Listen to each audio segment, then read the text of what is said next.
The views, opinions, and wild ramblings expressed on this podcast are strictly those of our hosts and do not reflect the thoughts, values, or overly serious policies of their employers, sponsors, advertisers, or anyone with a legal team. All scenarios we discuss are based on past experiences, most of which we barely survived, and have nothing to do with any of our current jobs or employers. Basically, don't sue us. We're just here for the laughs, not the lawsuits.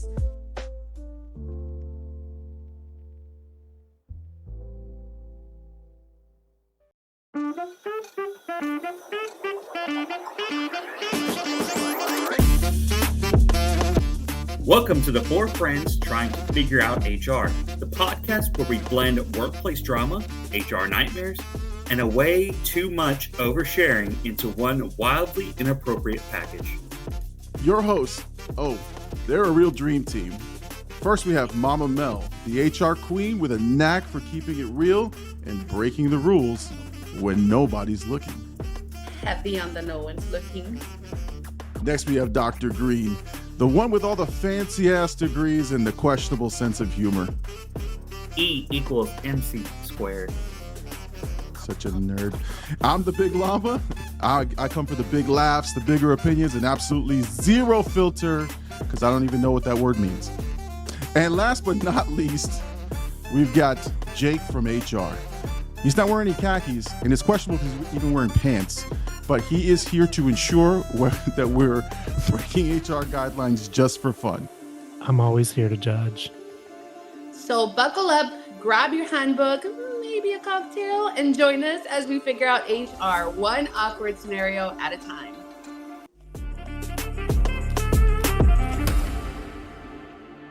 Hello, friends. Welcome back to another episode of Four Friends Trying to Figure Out HR. So I have a horror story for us. I thought it's not Halloween or anything, but I'm down.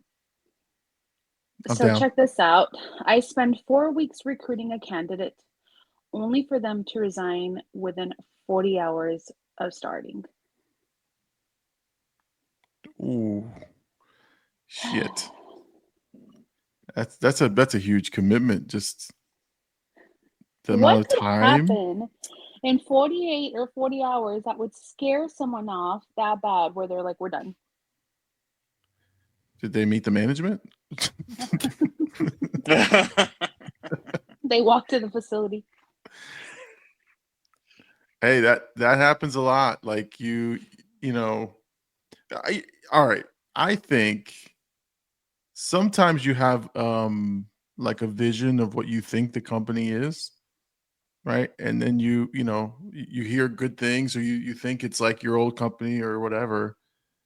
And then you show up and you're like, what is this place? Like if you come from a company who has a budget and it has like actual, corporate expenses, and then you go to like a mom and pop shop, right? Or you go something that looks like a mom and pop shop and you're like, what is this? What did I sign up for? What would we compare the hiring process to? If you could think of anything that's comparable. I kind of want to ask Jake. Jake, tell us. I mean, speed dating to me is like the hiring process. And then when you hire those employees that don't make it, but a day or two, it feels like a really bad one-night stand. Yeah. That you thought was going to be more. And then they left you. And you're so invested emotionally at that point, especially in HR. You don't know if to be angry or sad or mad or you're happy to find out sooner rather than later. There's so many emotions that you go through, but we tuck them all down into our soul and we just open that requisition back up. I mean, that kind of makes sense, right? Like the process is very quick. It's extremely superficial, and you're going to have to hurry up and make a decision based off of like first impressions. And when you think about it, that's like, I've never been speed dating, but I can only assume that that's exactly what that feels like. Yeah. I mean, go ahead, Jake. No, I was going to say, actually, we recently just went through this with one of our positions at work, and we hired this guy, and it was for a pretty, I'm not going to say executive position, but it was a senior position. And he made it through 1 week of training. And then I think he spent 3 days at work, and then he just resigned.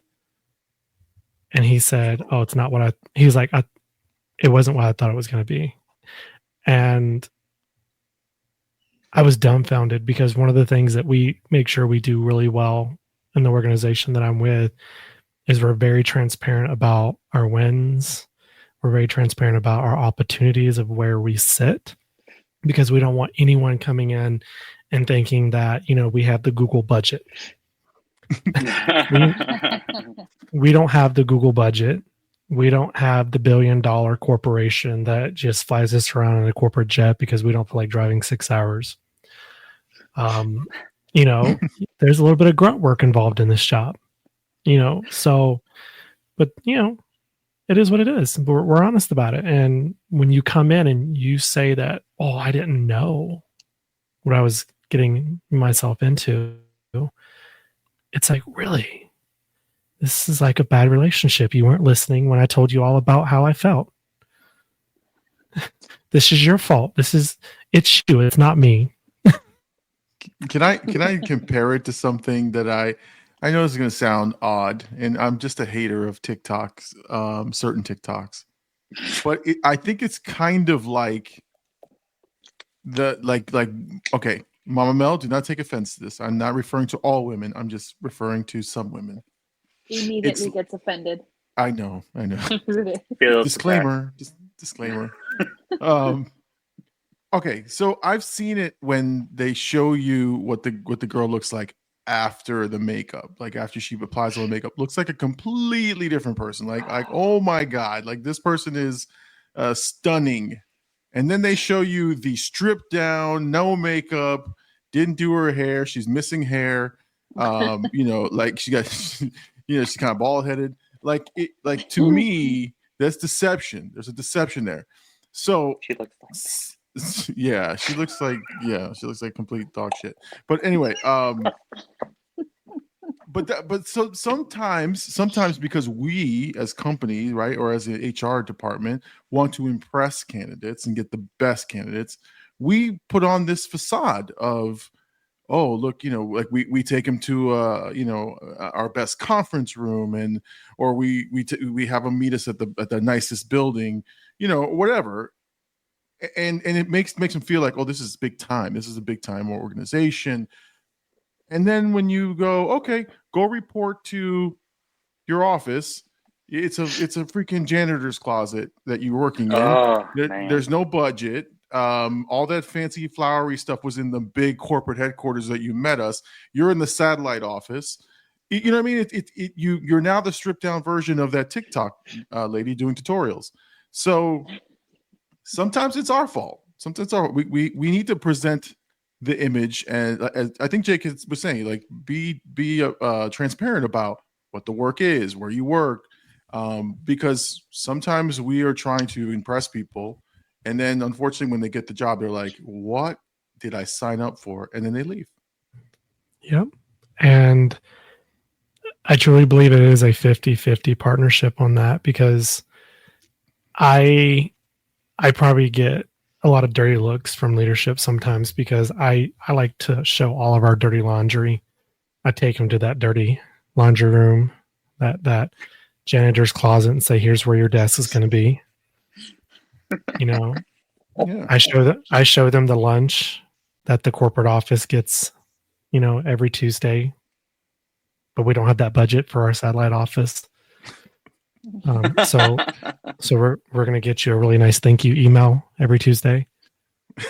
But it depends on the organization, and there has to be transparency, because if you prepare them for what's to come and then show them be optimistic about the growth of the company or the changes that could be made or the opportunity that arises, But don't lie. Don't hire someone and go, oh, you're going to sit in this seat and you're going to have full autonomy to make decisions and change the wall color, paint, and buy new furniture, and you're going to be able to come in and hire whoever you want, and then they get in this position and then they have absolutely no authority. And then it becomes an HR nightmare, because then we're trying to figure out how to justify having an exempt manager that has no managerial authority over their team, which puts us in trouble legally, or at least accusation wise. So it really is like speed dating. But I want to turn this around a little bit, because sometimes companies are transparent to an extent and the people just don't listen. And True. What do you mean by people? The candidates, they come in, and one of the biggest arguments I hear is, well, that wasn't on the job description. And I think a lot of people have a misconception about what a job description is. A job description is just very, very, very, very high level buckets of what you're expected to do, or what you might be expected to do on a daily basis. There's hundreds, if not thousands, of tasks that are not covered specifically in that job description, because it's not meant to be an onboarding document. It's to give you a reference to a generalization of a day-to-day.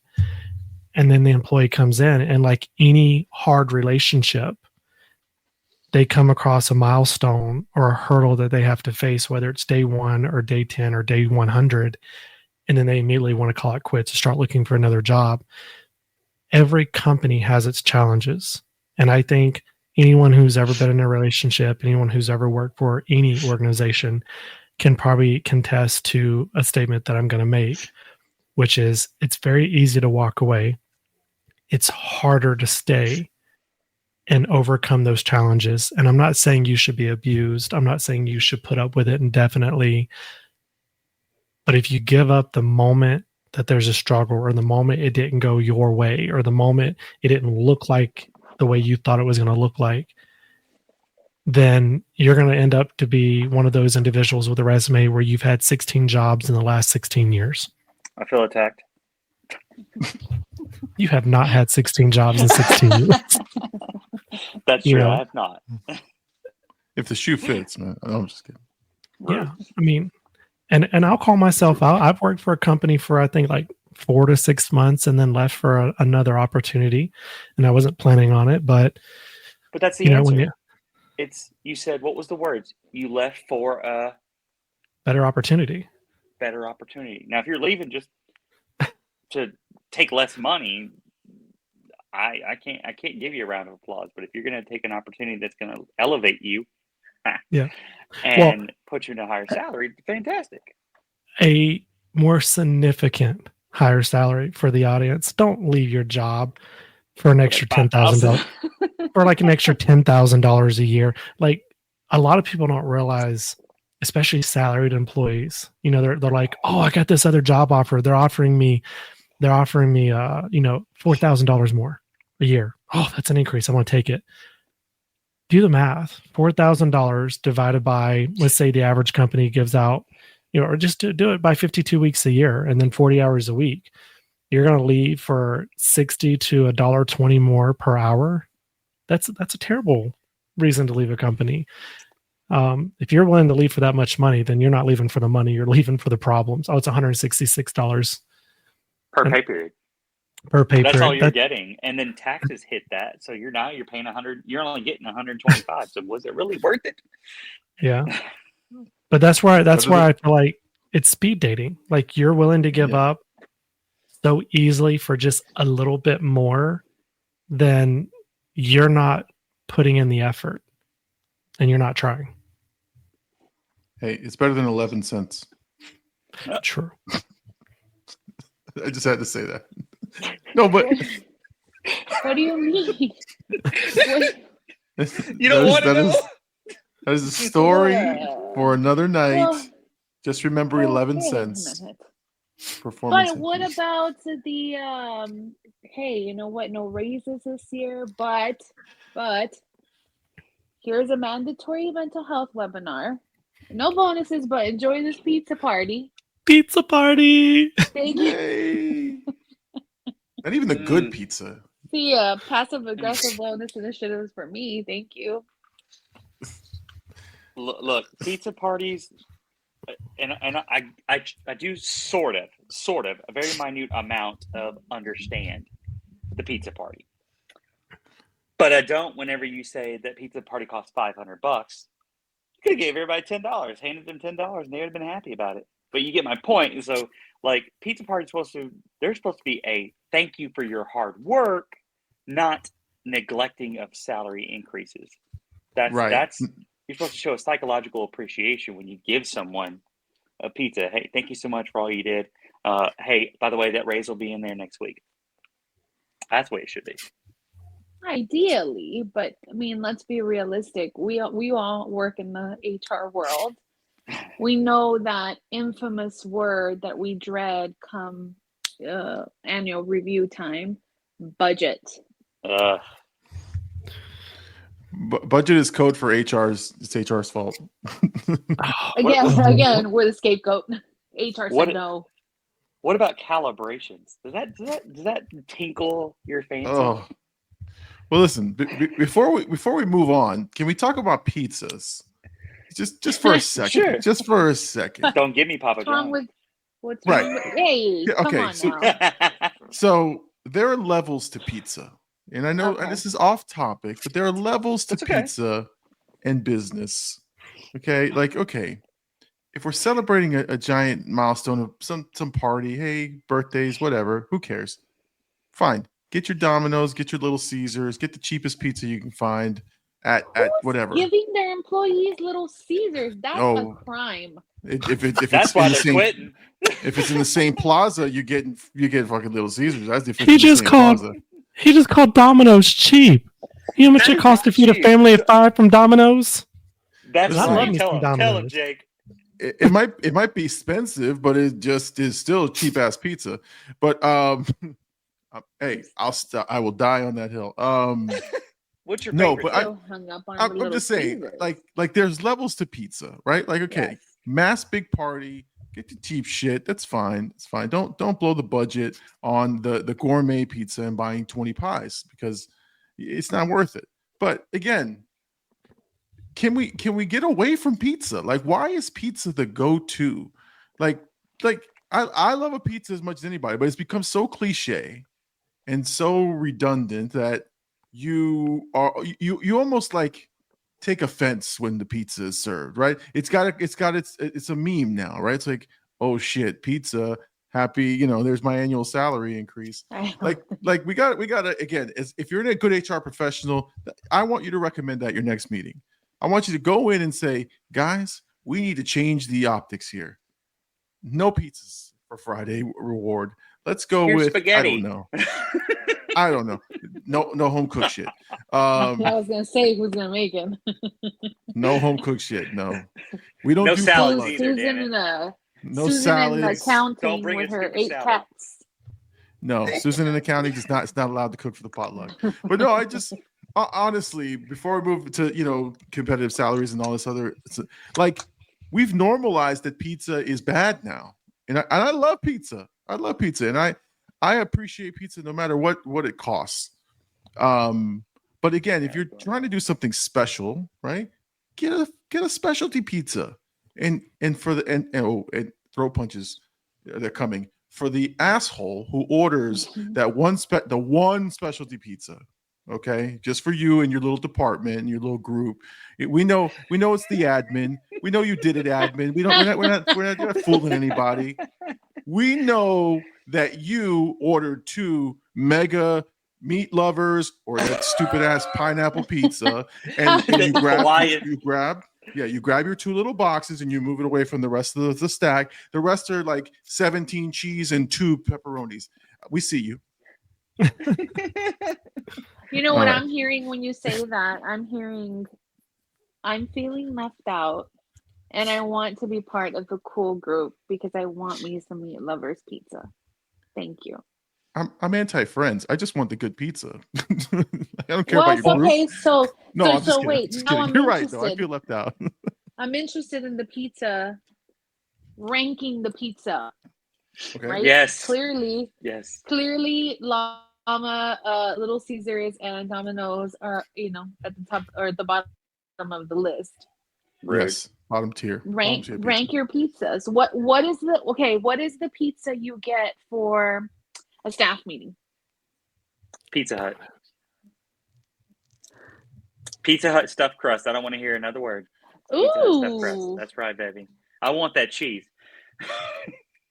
Yeah, when it's hot. But by the time it gets to the office, it's cold. You're eating cold pizza. So same Yeah. thing for Domino's and Little Caesars and all the other ones. It's going to be cold. So hey, might as well throw that sucker in the microwave in the break room. So wait, so right we now know, that you said microwave, remind so me we to know what come back to Dr. that. Green's top choice is. We know Top mine is Pizza Hut. Domino's. Domino's. So what's Big Llama and Mama Mel's favorite pizza? Oh, I might get you. Someone might throw punch me for mine. She says Little Caesars. Watch. You can blow. She's You gonna gonna say it. It's a. So I'm gonna go with good old Peter Piper. Peter Piper? The what? Peter Piper pizza. What the heck is that? That is something that Is It's that a is that a Texas- Texas thing? it's a It must be a Texas Texas thing. thing. Oh, okay. Well, hold on. Did he- let me Did pick he a big pick up chain. pickled pepper? I To don't me, know. to me, that's a step down from Little Caesars. Oh, fighting words. Oh. Is Oh. is You- Grimaldi's a Texas thing? It's what? Ooh, Grimaldi's. Grimaldi's. Grimaldi's? You know what? If we're That's- throwing that's- Grimaldi's into no, I'm talking national chain. But if we're talking about Okay, Grimaldi's, okay. Fine, if we're talking Johnny's. Grimaldi's, Johnny's ain't national. Yeah, it is. It's in Papa more than one John's. state. Papa I would be John's. okay with Papa John's. You can serve me Papa John's. It's fine. Yeah, Stop I'm eating. okay with John's Papa is- John's. Papa John's, like Pizza Hut, Domino's, Papa John's. That's where it is. And then Little Caesars stuck down here in its own little hellhole. Big Llama, what's your favorite pizza? Great Value.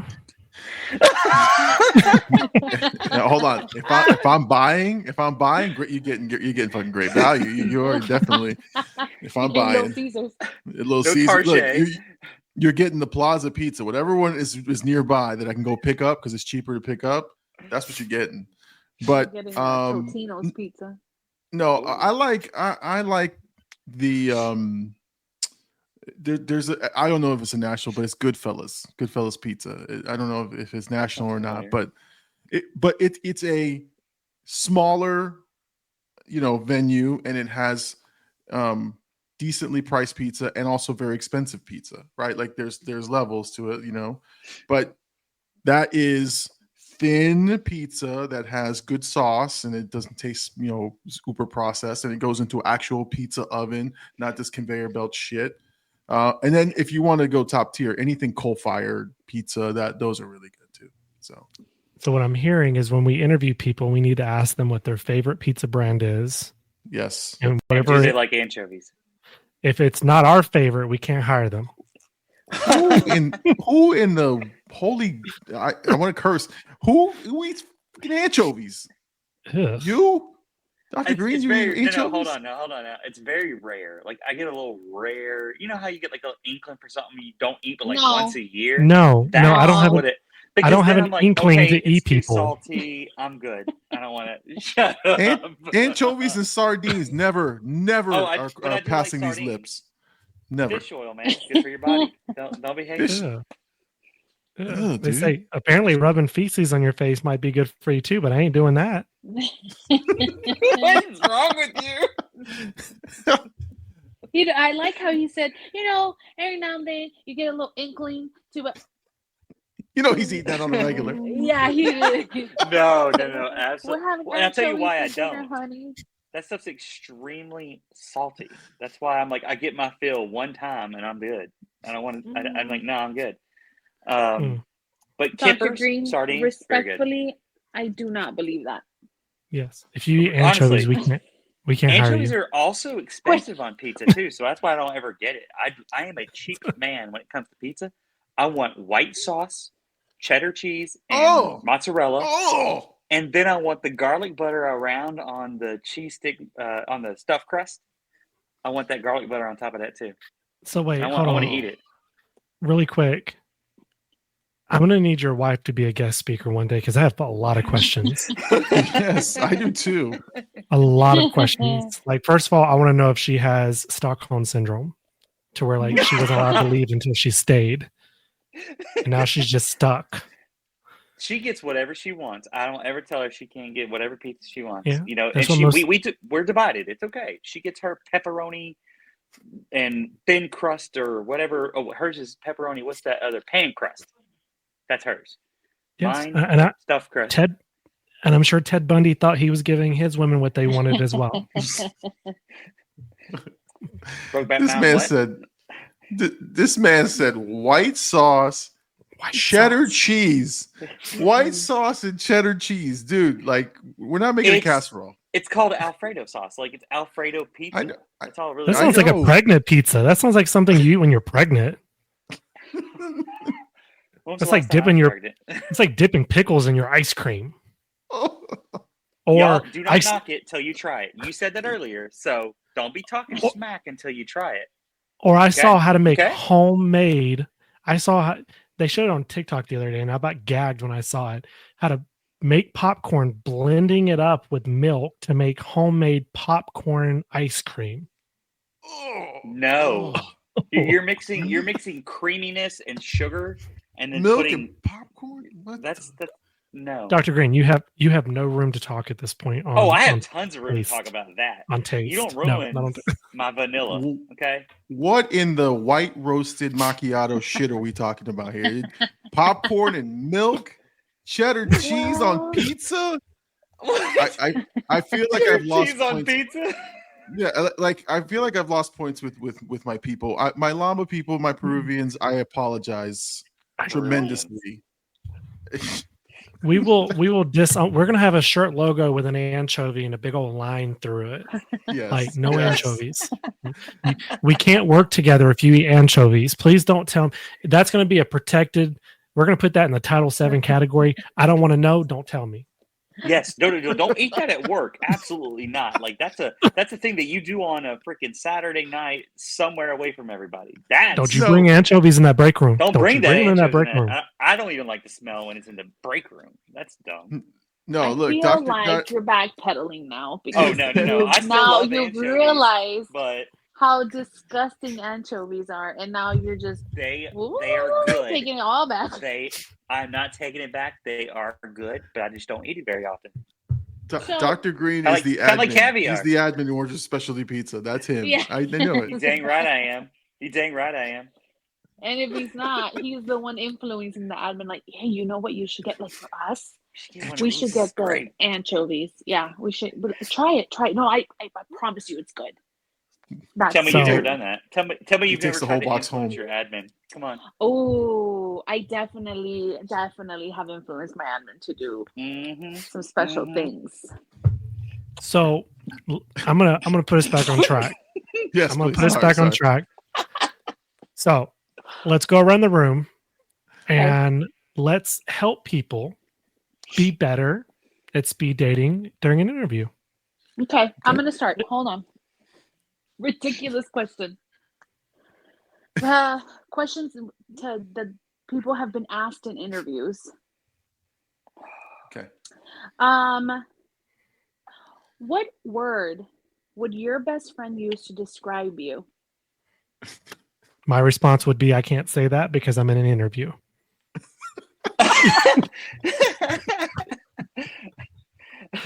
I mean, that's what I would say in my head, but out loud, I wouldn't.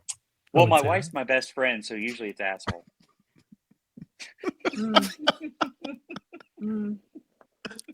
What? Oh my God! How would my best friend describe me? Do you want to honestly know what my actual response would be to that question? Yes.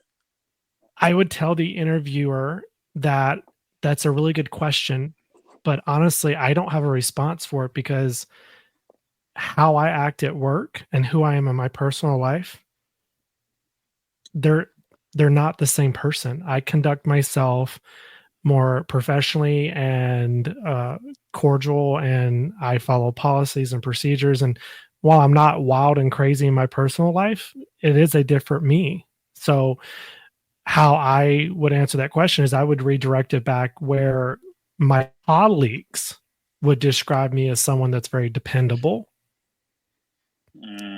Route the question. Good. I would reroute the Nice. question back to what my colleagues would call me, not my best friend, because I'm not interviewing for a best friend or a spouse. I'm interviewing for a job. Now, I wouldn't be rude about it, but I would simply just say, I love that question, but considering that I don't really have friends at work, I can tell you how my colleagues would describe me. I love that for you. For those of you that have stuck with us through the last episodes, you just witnessed Jake from HR pulling what we discussed during meeting etiquette, redirecting the question and taking it offline. That's it.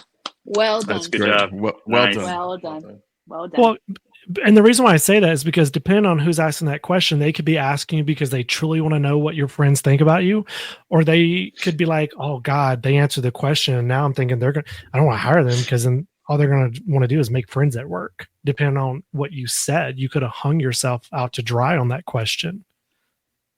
That's true. Well, but also you have to get real creative with your questions too. Like if you're the person that is doing the interviewing, right? You have to get really creative with your questions. One of my favorite questions to ask people when I interview them is, I'll say something along the lines of, like what we do in HR is really challenging sometimes, and it's difficult to, turn that light switch off when we're not at work anymore. It's challenging to not bring the stresses of our workday home. How do you handle stress? And I'm not looking to particularly understand how you handle work stress. I'm looking to gauge and understand how you de-stress. And I will never forget an interview with a young lady, and she said, I read books and I talk to a therapist. I have a therapist that I see, and she helps me and gives me the tools that I need to navigate challenges in life. And I was like, that's exactly what I'm looking for. I'm looking to ensure that you're being honest, but also that you're a well-balanced individual. Because HR is not always going to be and this is a serious moment, the HR is not going to always be easy. HR can be extremely mind-boggling, mentally demanding, and even get further, it can be physically demanding because of the mentality that you have to constantly have, and it drains you. And so other HR talk to other HR, other psychologists talk to other psychologists. So that is a very wonderful answer when it comes to, I talk to a therapist, because being in HR is definitely not an easy road to take. No, don't you guys ever have days where you get out of work and you want to be silent? Oh yeah, all the time. It's mentally draining some days. I get judged because when we're in the vehicle, I'll drive with no radio, nothing. Oh, I've done that. And my husband will be with me. And my husband calls me a psycho. He goes, "Only psychos ride in a car with no music on." I said, "No, HR people do it too." I mean, that's the measure of a really bad day. Like honestly, like you get in the car and it's like, I want no stimulus at all. I just want to drive. And and then honestly, I've done that, and then I don't even realize how far I've gone, and I'm already close to home. Like I've completely like blacked out the day because I am just done, and that's scary because that's I don't remember making these left turns over here, and I'm already almost home. It's just your brain is telling you like, and your body's like, you got to stop. You got to stop, or you need some decompression, because at that point you're just done. But it's scary, but it's also real. So yeah, it's also very humbling being in HR. It makes you humble, because I'm the same way. I there are times that I'm leaving work and I have to turn it off because I just went through this whole day of insanity, and so I just need to let it go, and it takes time to let that go. You know what the funny thing is, Mama Mel? I remember you asked me that question once, but I don't remember what my response was. He probably Neither do I. said, I go to the Neither gym. do I. I don't remember the answer either, but I do know that when I interviewed this individual and I asked her the question, you and I were interviewing her together. Mhm. So she just gave me the perfect answer. And then I interviewed a different candidate for the same position, and he just went on he just kept going on and on and on about him and what he does for himself. And then it turned into like a therapy session, and I'm like, oh no, oh no, oh no, no, abort mission, abort mission. Oversharing in your interview is very bad. Yeah. What not to do. If I'm not mistaken, I think that's the question that turned that one interview with that particular individual that twisted it. And then we started finding out about a lot of federal complaints he was filing on a previous employer. And we're like, ooh, we don't want to know about those, but thank you. Yeah. Let That's 'em like the talk, they will spill interviewer's the beans. nightmare. Right. I'm gonna guide you, said Dr. Green, and you're gonna tell me. You're gonna tell me. That's Which, like Well, the interviewer's nightmare. I had an interviewer one time ask me, if you were in talent acquisition, how would you gain insights to a person that you're interviewing to know that they would be a good, loyal fit? And I said, well, number one, you have to know people. You have to know people. If you don't know people, then you can't. It's harder to read. You have to have that practice and going through it over and over and over again. So like, there's micro expressions. There's laughs. There's Kenny looks like he's mad right now. Jake from HR is looking like he's happy. Look, he's squinting right now. So, like, he's in tune. He's inquisitive right now. So, all those things. And I just said, it's like, you should have to know how to read and determine people and get to the nitty gritty, like your conversation with the guy who just spilled his whole entire world because he went on a tangent. And so you have a lot of people who do that, and that's how you find out things. Or you could be really crazy and stage a scene where you're going to have it pre-planned with your admin to run in and pretend like they're asking you questions. And then you're going to tell the candidate, oh my God, I forgot I was supposed to do something. If the admin walks in here, tell her I did it and see if they actually do that. It's like, ooh, you lied for me? We don't want to hire you. You lied. Diabolical. I'm not saying that's an SNL skit. I'm not saying do that. That's good. That's good. Okay. Here's a really good question. I'd love to hear how each of you would respond to. And I'm going to start with you, Big Llama. How would you answer the question, what is your biggest weakness? Oh, first of all, I hate that question.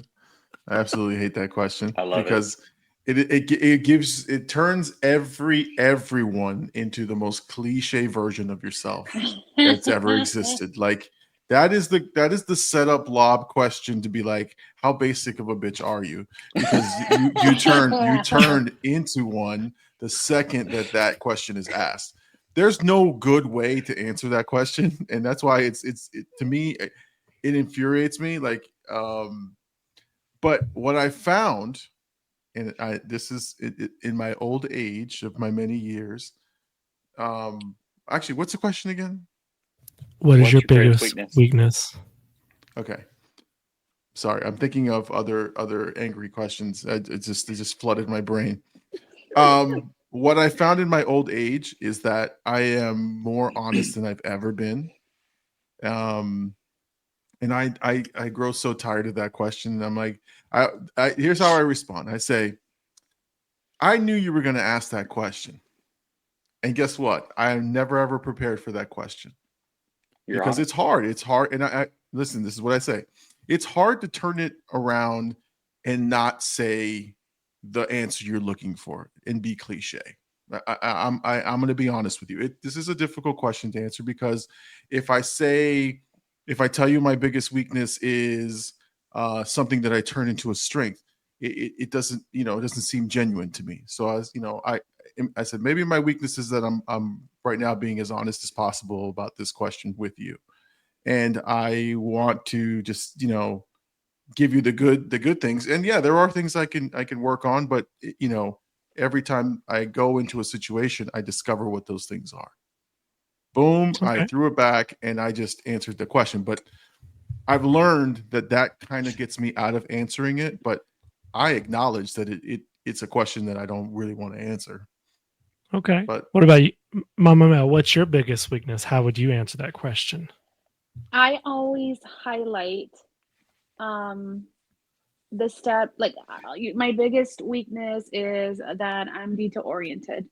And in the past, that's, kind of hindered me from completing my tasks on time. But I make sure to highlight how we've changed that. Now, right now, when you ask that question, I did a really quick Google search, right? What are the most common answers to what's my biggest weakness? And I stumbled across some key points of what to avoid. And I think that's really helpful. So, major job related weaknesses. So don't mention a weakness that's essential to that role you're applying to. I suck at HR.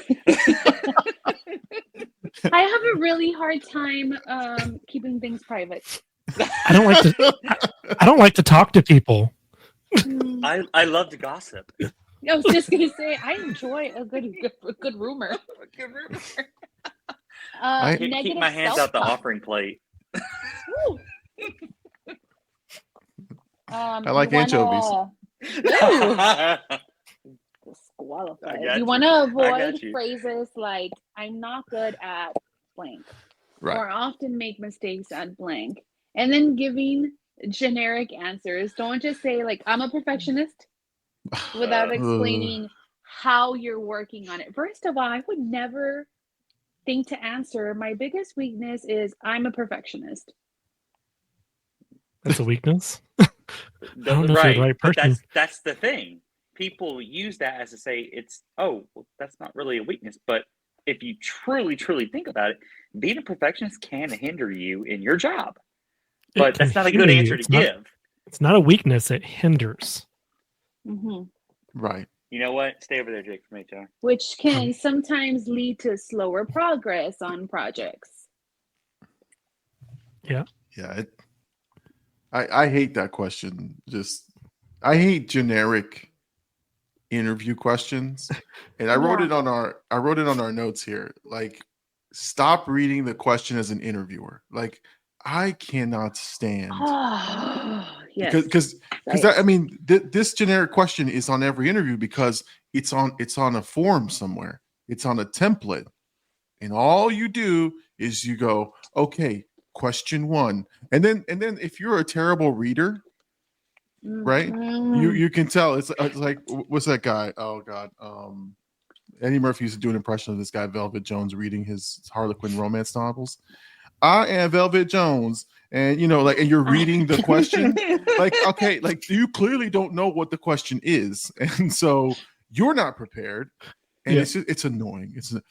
Can you tell me one time when you had a very difficult situation and and how you dealt with it, and make sure you give me 3 bullet points. And then you're reading the little thing in the parentheses that you're not supposed to read.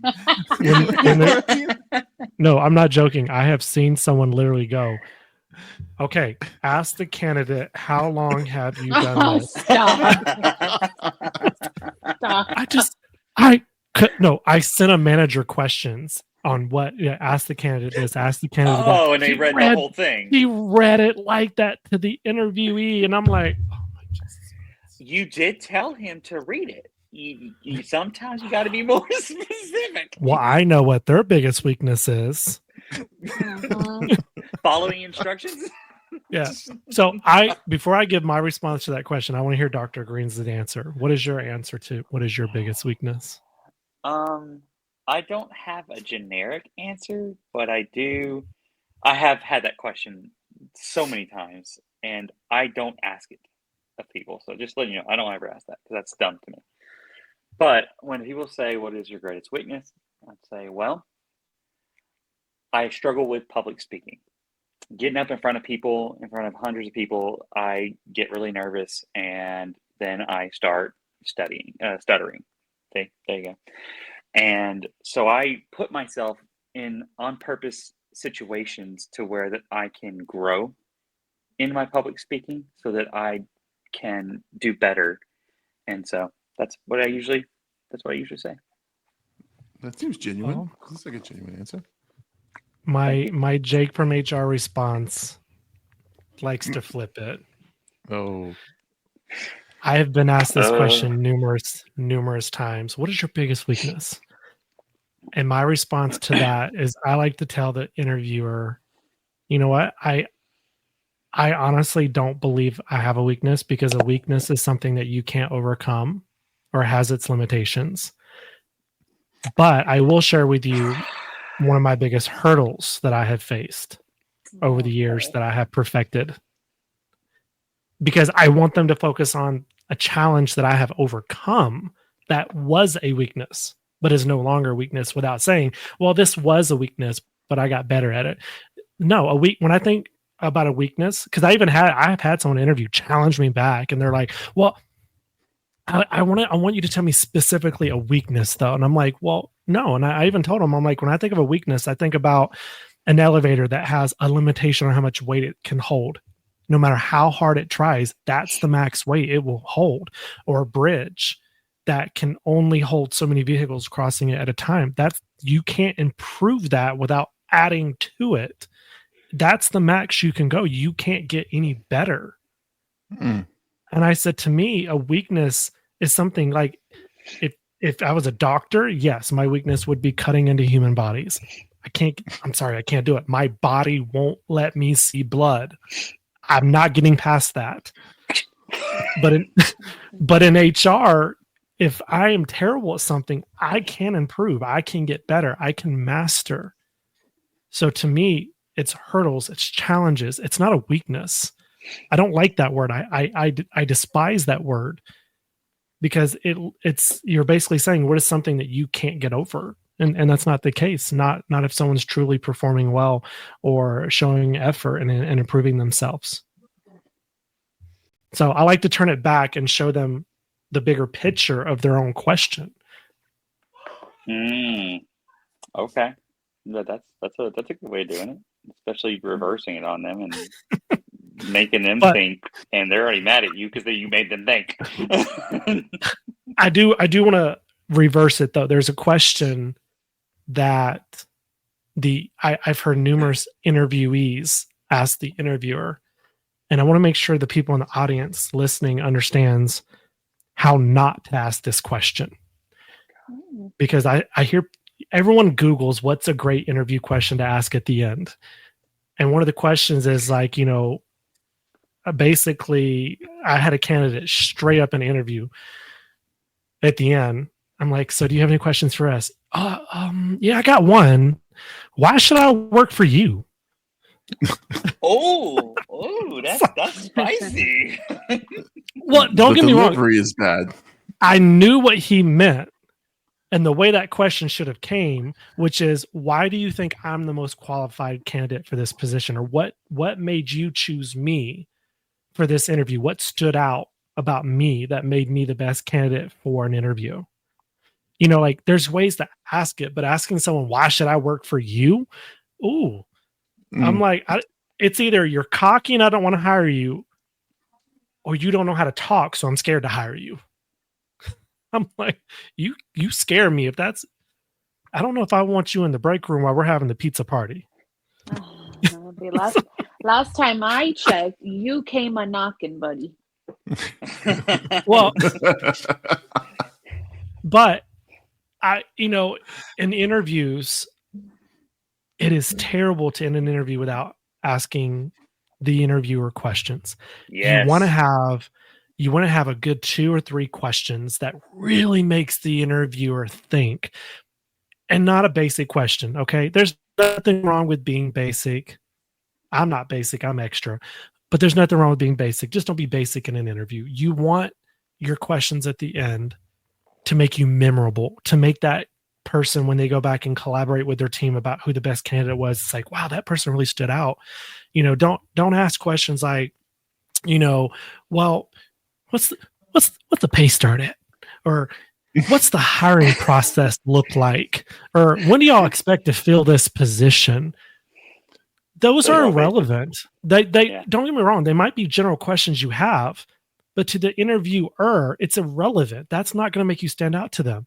Ask them questions that make them think. Like, would you mind sharing with me a problem that has gone unsolved over the last 2 years? Oh, which is something I could work on coming into this role. Or, tell me something that the predecessor in this role really challenged themselves with that they never solved, so that I can think about how I could, come into this position running. Or, being a candidate coming from outside where I know y'all are hiring, you're interviewing 50-50. I know y'all are interviewing inside the company and outside the company. And y'all have some really great candidates that already work for your company, which really gives them that competitive edge. What's the biggest challenge you think an external candidate faces coming into this role? Damn. Make that's good. That's rough. Yeah. That's good. You want them to remember you, but you also want to make sure your questions are appropriate to the line of the position you're applying for, the company you're applying for, because you want to be confident, not cocky, but you want to ask questions that really makes them remember you and also shows that you have grit and that you could be a great person to come into this role. And it also gives you a chance to kind of show off some of those skill sets that you didn't get a chance to share during the interview, because the interviewer was the one asking all the questions and they didn't ask any questions that you show off this skill set. So you could be like, hey, what are the main parts of like, let me think of a good question. Finances. You're interviewing for an operations position. They didn't ask anything about finances, but you have a great background and you want to show that off. What would you say is some of the KPIs that are focused on or surrounding the financial aspect of the business in this role? Oh, well, we're looking for a candidate that might have an understanding of P&Ls and really understand how EBITDA works, and can break it down and really help us increase profit, but not really by cutting labor. Oh, that's great, because I've actually done that for about 6 years in my previous role, and I've actually had a few stories I can share in the next interview that I have with you. I can talk to you about how I help and improve a profit for an organization from 4% to 12% in about 12 months. Keep them wanting more. Keep them wanting more. Enticing them to bring you back, which is very smart. You asking that question. We talked about how interviews and the hiring process can feel like speed dating. And think about it. When you're trying to make the best impression, you've got to be quick, right?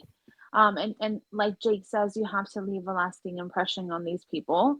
Also, when we ask, do you have any questions for me? And you don't have any questions, as an interviewer, I'm like, okay, good, we're done. That's true. But then I'm like, all right. You don't want to know they anything? weren't prepared. They're not interested. They, whatnot. I will say that one of my last interviews, I was asked, what will my first 30 days look like? Yes, 36. And then, and then later, as I conversed a little more with this person, I asked, why did you ask that? And their response was, I wanted to see what your hiring and onboarding process looks like. And I wanted to see, I wanted to see how prepared you are to onboard someone, because it's not like you're onboarding I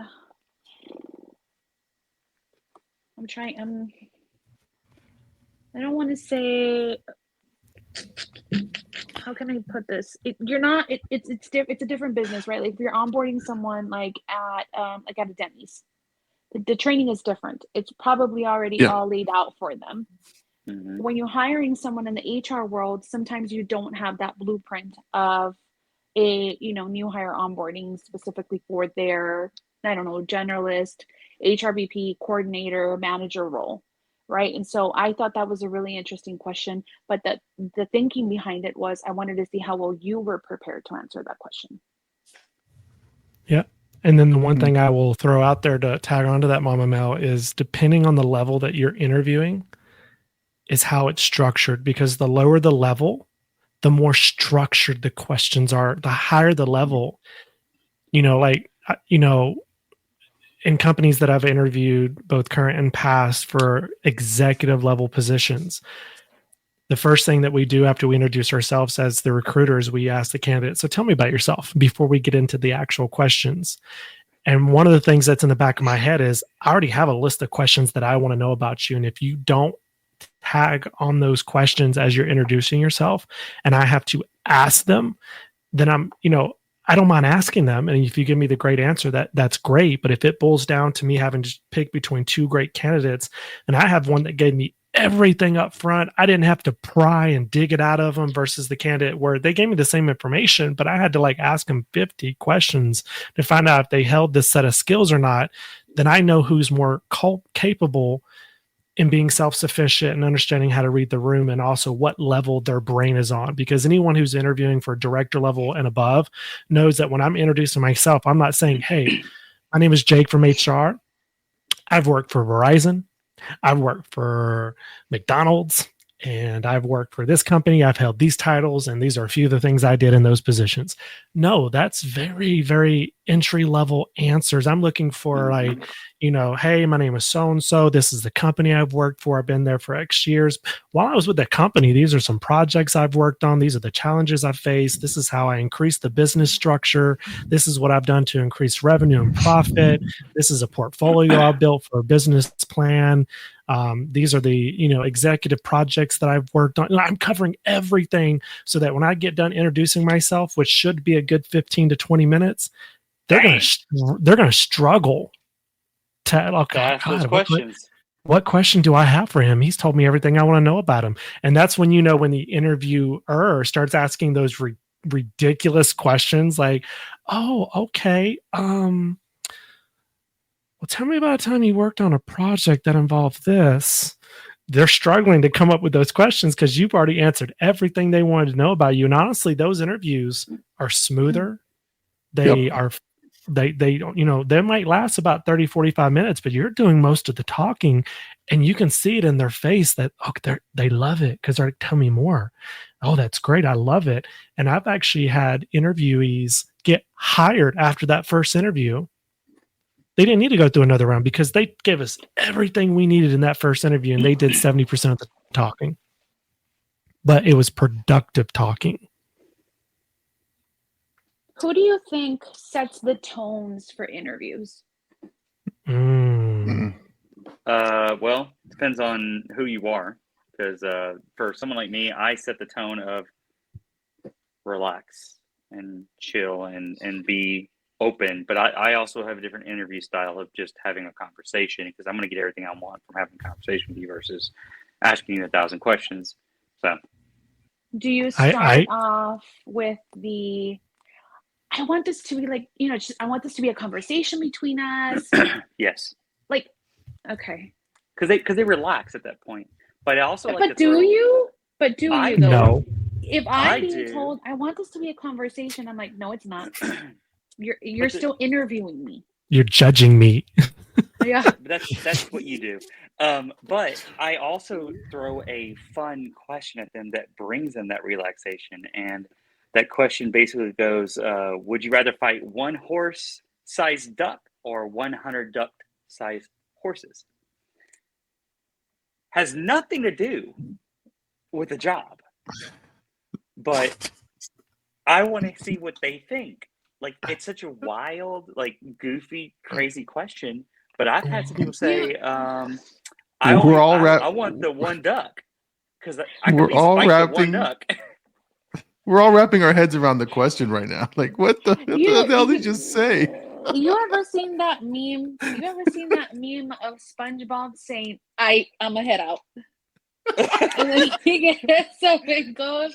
That's the first thing that I'd be like, I'm gonna head out. So here's how it goes. Would you rather fight one horse-sized duck or 100 duck-sized horses? So is a look duck at Mel. the size of look a at, horse? Look at Mel. Look at Mel. Look at her. Look You at see? you. Look, No, you, you're thinking. Jake I is just loading. I just Jake took the SpongeBob route. I just think that's a very interesting question to start with. I It usually is. start with, "Hey, let me But that's introduce the point. myself," right? Like, I'm Mel.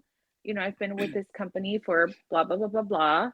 Um, I like to say that I like stumbled upon HR because I think a lot you're either you're gonna do it or you stumble upon it, and then I like to tell like my funny true story of how I got into HR.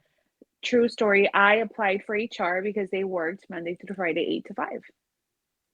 And I was like, I want to work 8 to 5. Heck yes. And then I just stumbled upon HR.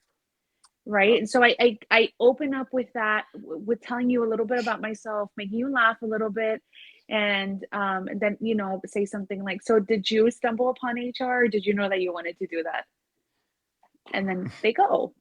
I can understand the logic. Like, you want to make them comfortable. I don't know about the question, Dr. Green, but the question is there for funniness, because then like the looks that you were given when you were thinking like 100 horse-sized ducks, like that's the thing. It got you thinking, but also it was like that's a crazy question. There's no true answer to it. I'm a But I want lover, to see not what a you come up fighter, with. Dr. Green. There you go. I'm a lover, not a fighter. Kenny, what would you say? I'd say where are the cameras? Where are the cameras in this room? Because my own punked. Yeah, am I getting punked right now? Because that's a crazy ass question, sir. It's like But 10 years ago. I can appreciate it. Okay, but Jake, what do you think? Well, my response to that is, I think it's on the interviewer to set the tone. But if you get in a room with someone like Dr. Green, you might have to set that tone for them.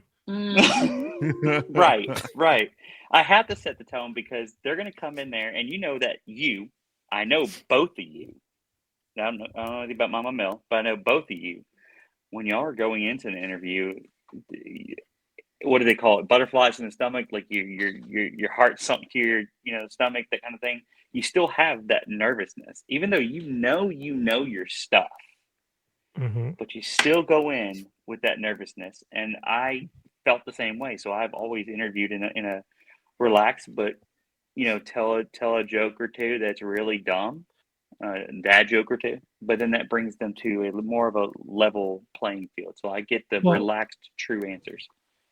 The one thing I want to call out, and this is optional for people in HR or talent acquisitions to do, is I'm normally the initial interview person for certain positions. So if I know they're a good candidate, I read between their questions that may not have been the best answers, but I got what I needed.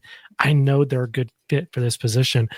When I get done with that interview and I'm scheduling them for a second interview, I'll give them that feedback. I've had to tell candidates, hey, look, I really struggled with you to get you to kind of come out of your shell. And I'm giving you this feedback because don't let that happen on your second interview. Or vice versa, I've had to tell a candidate, look, love your enthusiasm, but you're interviewing for a senior position. So I don't want you to go too far down, but I do need you to bring it down a few notches, because it's kind of really hard to read your intellectual intelligence based on how excited you are. Right. Your intellect. What's the word I'm looking for? Your intellectual capabilities. Thank you. Because those, you're interviewing for like a senior level position, and they come in and they have so much energy. It's like I just drank 10 Red Bulls. Like, no, bring it down a little bit because I can't take you serious right now because you have so much energy. I don't know if this is truly you or all the time, or if you have a professional side that is going to be needed for this role. Listen, I want to just say a couple of things about this, because honestly, and you guys may look at me differently after I answer this, but you guys already look at me different. Yeah, we do. but one thing I do is I as an interviewer sometimes, or as someone who facilitates interviews, I will help the candidate get relaxed. Like so, for example, if I'm running candidates into a panel or something, I will talk to them one-on-one and go, hey, listen, there's 3 people in there. They're all look like they're stuffy and they're wearing shirts. Listen, they've been in the same shoes that you have been. Just relax for a few, like take a deep breath. You got this, have confidence in yourself and your abilities, and you're going to do just fine. I said, you may stumble, you may be nervous. It's fine. They know that. They know that. Just go in there and knock them dead. Let's go. Right. Like I give them a little hype if I can, right? If I'm bringing them into an interview. Now, the other end of the spectrum, if I am being interviewed, this is going to sound very conceited, but I feel like I am the best thing since fucking sliced bread when I walk into that room. I own the room. I own the room because I know my abilities and I know what I bring to the table. And so this is all just pomp and circumstance, the charade of tell me what's the most difficult situation. I get that. I get it. So like I feel so confident in what I bring to the table that I'm not really worried about your questions. More, I'm playing a game with you. And I hate to say that, but I'm kind of playing a game, just thinking about how do I get you to know who I am, at the same time understand that I have abilities that you guys, we're going to want.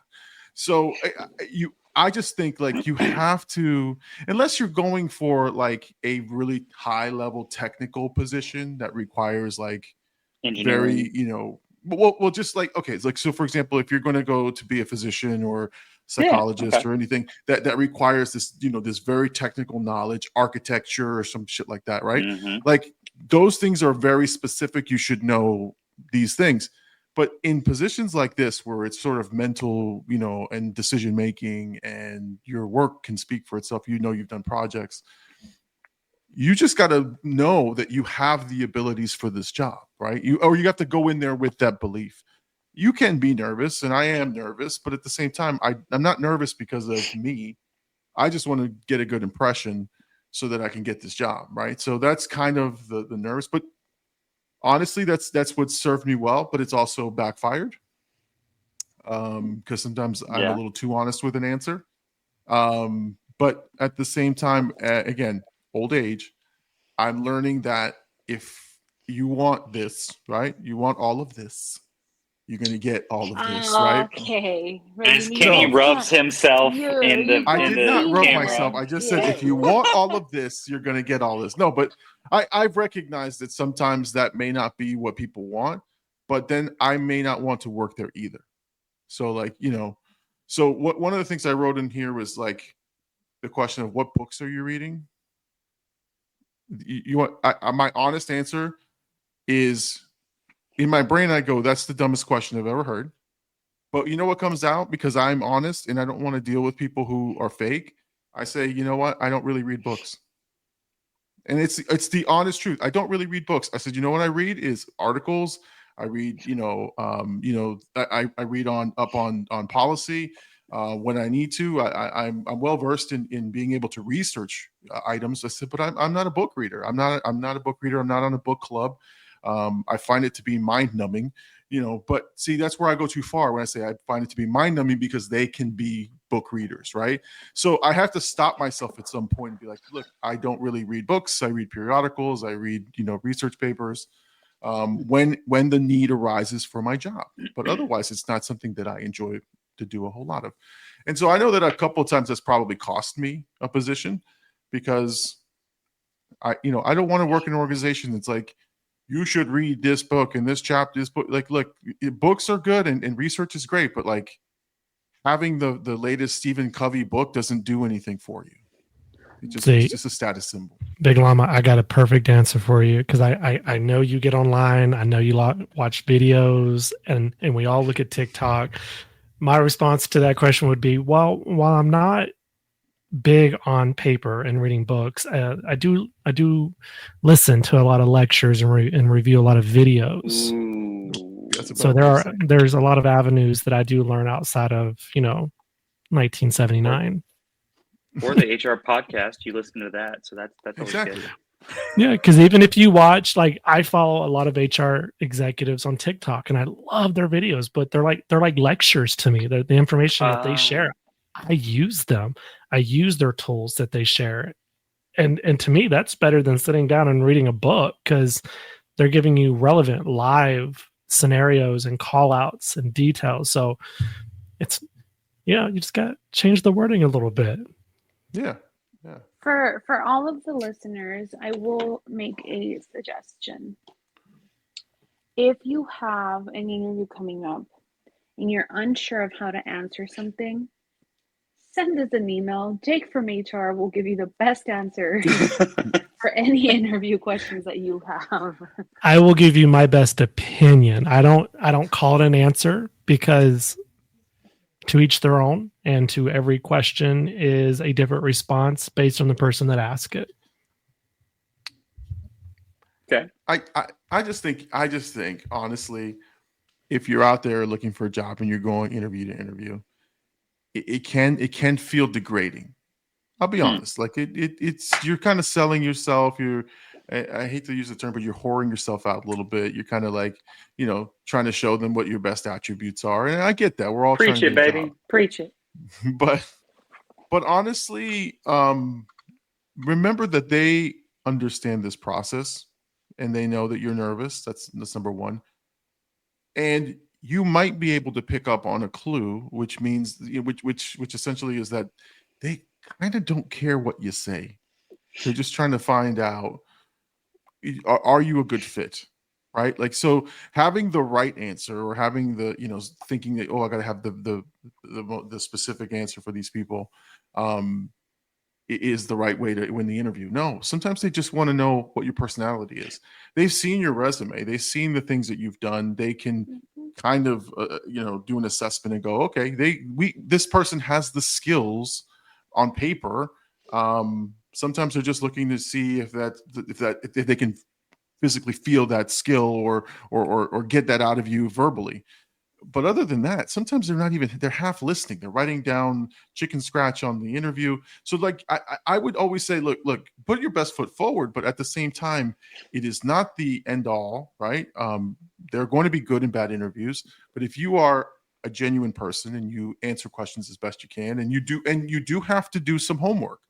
That's another thing that interview folks like, okay, for all my bravado, my false bravado, where I say, I'm the greatest thing, I do a lot of practicing. I sit down, I read about interview questions, and in my mind, I'm going, that's a terrible way to answer it. I would answer it this way. Or, oh, that's really good. Let me pick up that piece of that nugget. But again, put your best foot forward. They're human beings just like you are. And trust me, your personality will show. And also, if you're shooting for above your level, they're going to know. Oh, absolutely. They're going to figure it out. So again, that's another thing too, is sometimes you shoot very, very high, and that's fine. But if you don't have the experience or the skills to back that up, people will find out. They'll know. Mm-hmm. So just be yourself, and understand that we're all trying our best to get these jobs, and we all have different motivations behind it. And that's the thing.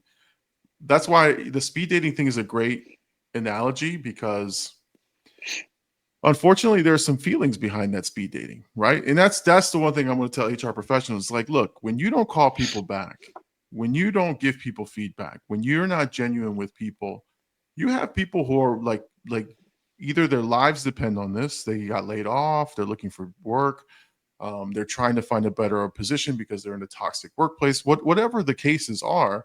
Someone really needs this job. And so when you don't, as an HR professional, recruiting team or whatever, you don't put forth the care for that candidate, they're going to remember that shit down the road. And again, how horrible would be if you put yourself in their shoes? You don't get emails back. You don't get a response. You don't get, you ghost this person. You tell them, hey, you had a really great interview. We look forward to talking to you. And then you don't reach out for months. Mm-hmm. And then we get the scenario which we talked about right off the bat, which is they just started and within 2 weeks they quit. You know why? Because it took you months to respond, and they probably have a couple of offers, and they're just, hey, I need the money and I need to go somewhere for now. And then all of a sudden they're like, the dream job opened up. And so things happen like that. So you have to know that as an HR professional. Otherwise, you're just sitting there, wasting company money. Nothing's personal at that point. You can't keep it personal. You have to be able to take those punches. Yes, don't give them PTSD. Please No. don't. Good God. No. Just be a good person. Let's be a good person. Let's impart some wisdom on folks who are looking for or preparing for an interview. So I'd say, don't get discouraged, right? So think of your answer kind of like a mathematical word problem. Somewhere in your paragraph of your response is like relevant information, right? But we're looking for the meat of your answer. Everything else is nice, right? But we're looking for that key phrase or that, the meat of your answer, and that's when we jot it down. If you see the interviewer kind of like nodding and noting something halfway through your answer, don't get discouraged. You may have just said that key phrase that they were looking for. Mm-hmm. Wisdom I would impart at this point is I liked what you said. No, it was good because when I've recently had to do that, and I write that keyword down, and when I hear it, I'm like, "Yep, you got it." And because is there a need to be nervous? Most of the time, yes, because nervousness does help you in so many places because it makes you go, I need to study for this. What is the organization about? What's their mission? What's their values? What's their DEI like? All these other things. That gets you and pushes you into doing that. And that's what a lot of I see that nervousness can be a positive, but I liked also what Big Llama said too, which is they're still humans. They've been in the same exact seat as you, unless they're the CEO and they just created the company.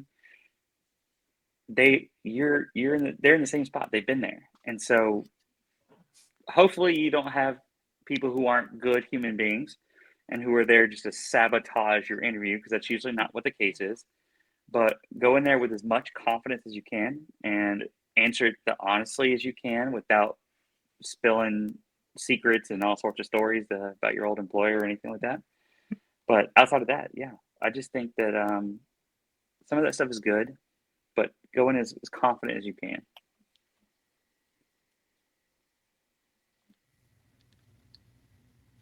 So I'll go next. So no, I think for me, the couple tips, right? One, if you're going to use humor, make sure you've used it before and it works. Otherwise, you're doing a failed stand-up comedian act in an interview. It's never good. So humor is good to sort of break the tension a little bit. And if the opportunity presents itself and you know how to use it, do it, right? But if you're not comfortable with it, don't do that. The one thing I would tell most people that is going to help you, and if you want to really impress them, is do some homework about their company. Look at their press releases, look at their performance that they're putting out there, look at some of the things that you see on their site.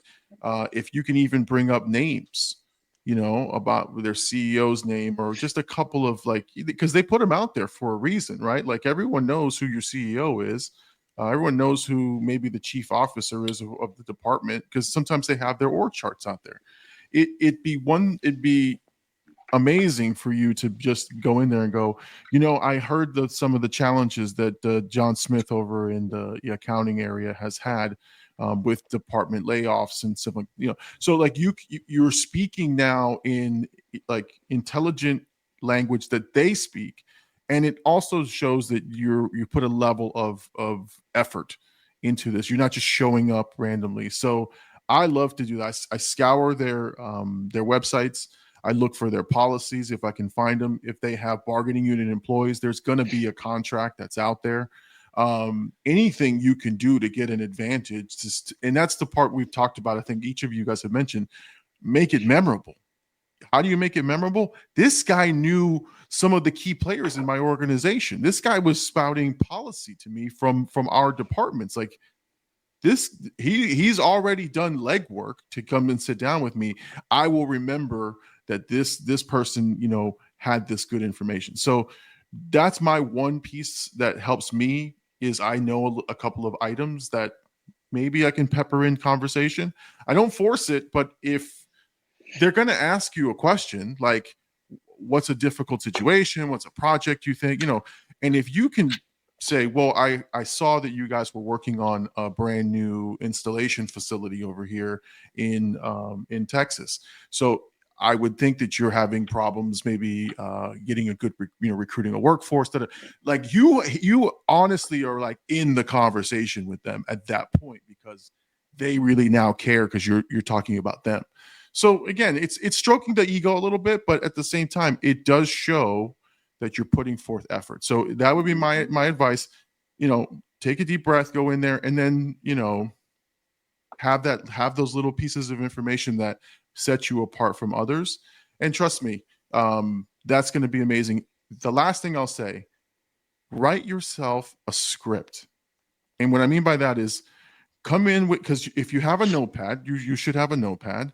Write yourself some bullet points of the things you want to convey about yourself.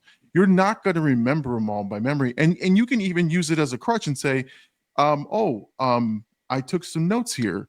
Just want to make sure I let you guys know. And then you could just, go through your thing. There's nothing wrong with that. But again, it shows effort. It shows that you've taken the time to be prepared for the interview. And trust me, if I'm your interviewer, I'm impressed at that point because you've done more than most people that come in here.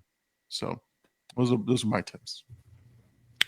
Well, my tip's going to tag on to the big llamas, which is do everything he said. But when it comes to practicing role play, do it out loud. A lot of people in the world think, and we've all been there, where it's like, oh, wow, that came out differently than what it did in my head. If you're not sitting in your room talking to yourself and answering questions out loud and verbally preparing for these interviews, while there's a chance you may do well, there's a significant higher chance of you doing well if you vocalize with it.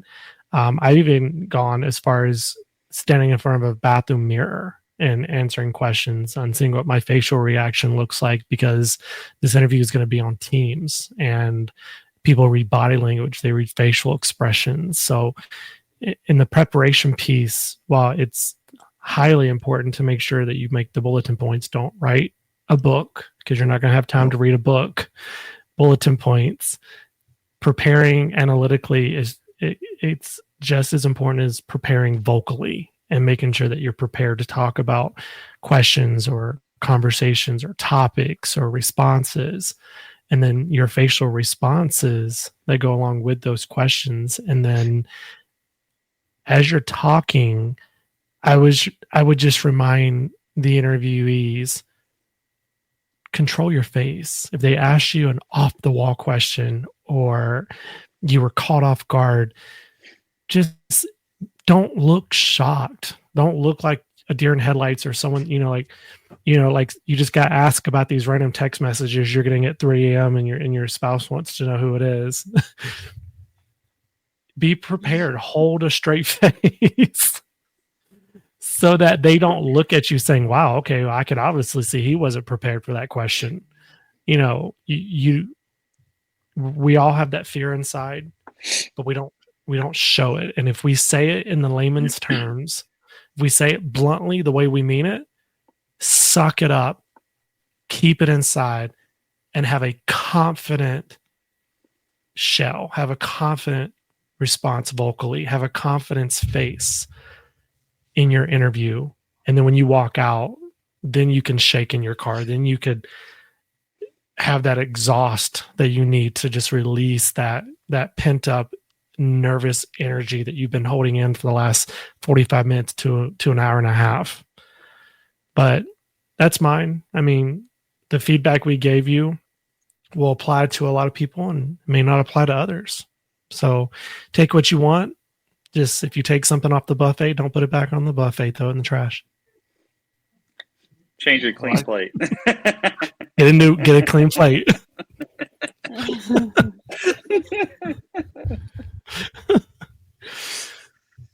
There's always one t-shirt worthy nugget that he throws every episode, every single one. Yeah. Take what you want from a buffet, but don't put it back and get a clean plate. Clean Plate Club. Yes. Do you mind if I say So- this? I did have a leader one time say, I'm just giving you the Chinese buffet. You take what you want. I don't like Chinese food.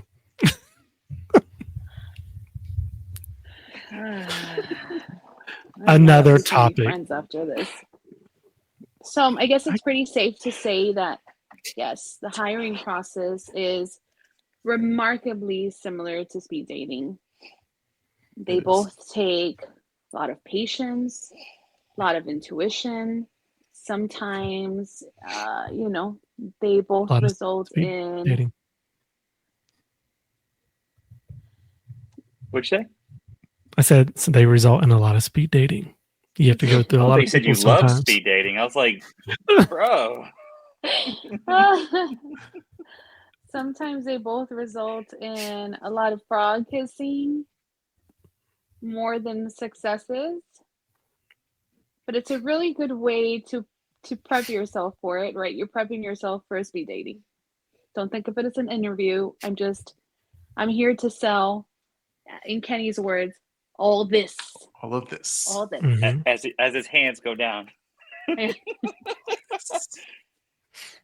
Yeah. I think I saw a TikTok and a guy said something that goes exactly with what you said, Mama Mel, which is, the way he says is there's no such thing as failure. There's only learning opportunities. So for every interview that you do and every job that you don't get, take something from it and learn from it so that it's not a failure. It's a learning opportunity. I like that. Another nugget. Another nugget. That sounds like a poster that should go in Llama's background. Absolutely. And then if Hanging you, from the rope. the last thing I'll say, because I know we're coming to a close here shortly, is if you don't get the job, don't be afraid. Don't harass the employer, but don't be afraid to call them and say, hey, would you mind giving me 1 or 2 reasons why I wasn't the top candidate? I'd love some feedback. Ask for feedback. Oh, good. Ask for feedback. Find out maybe it was because you were the second choice, but someone had a little bit more extensive background, or maybe it's because they didn't like how you interviewed, or you were missing a college degree that they really preferred that you have, or you're missing a skill set that while you were an amazing candidate, this skill set is so crucial for this job. Find out what it was, if they'll give you that honest feedback, because some employers won't give it to you. They'll just say, oh, well, unfortunately, they just went with a better qualified candidate. And, I like to challenge them back and go, well, just out of curiosity, what qualifications did they exceed on that I did not? Because they don't want to say anything that's going to get themselves in trouble, but then sometimes there is feedback that they can share as to why you weren't selected. So learning opportunities, no failures. Any other comments Don't call from the me. team? Don't call Oh, no. So with that being said, I know we're at an hour and a half coming up, so we will bring this to a close. And as always, until we call you into the office next time, remember, hate has no home here. I don't know why I chuckle every time you say that. All right, everybody. It's such a good saying. It's so good. It's so good. I know someone should put it on a sign. We should. Oh. Please, Yeah. please And don't with do that, it. we close. Good night, everybody. Well, that's another episode of the 4 Friends Trying to Figure Out HR. We didn't solve anything, but hey, at least we tried.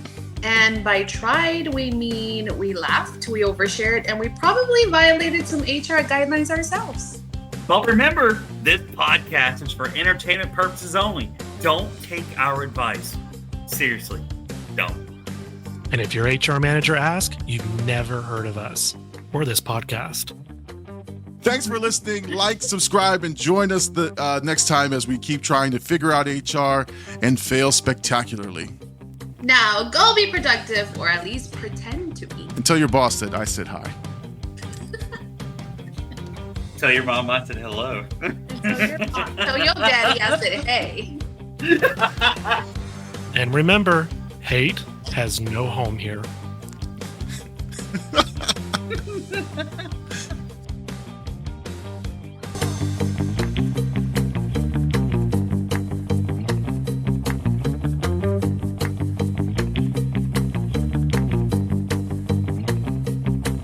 Thanks for listening. We'll be back next week again for a fresh round.